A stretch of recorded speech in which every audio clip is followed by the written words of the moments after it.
একদিন এক ধনী ব্যবসায়ী হাঁটছিলেন। পথের পাশে একটি ভিখারি হাত পেতে বসেছিল। তার মুখে ক্লান্তির ছাপ, গায়ে ছেঁড়া জামা। ব্যবসায়ী চোখ ফিরিয়ে চলছিলেন, কিন্তু হঠাৎ সেই ভিখারির একটি কথা তাকে থামিয়ে দিল।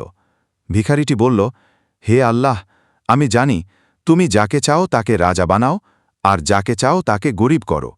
তবে আমার অবস্থা যদি তোমার কোনো পরীক্ষা হয়, তবে আমি ধৈর্য ধরব। এই কথা শুনে ব্যবসায়ীর হৃদয় কেঁপে উঠল।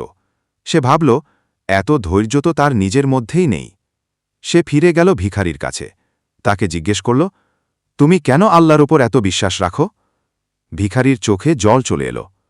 কারণ আমি জানি আমার দোয়া শুনছেন এক মহান সত্তা, যিনি চুপচাপ থাকেন কিন্তু ছেড়ে যান না।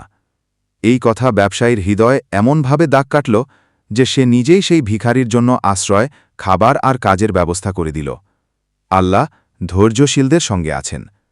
এই ছোট গল্পটি যদি আপনার হৃদয় ছুঁয়ে যায়, তাহলে লাইক দিন, শেয়ার করুন এবং আমাদের চ্যানেলটি সাবস্ক্রাইব করতে ভুলবেন না।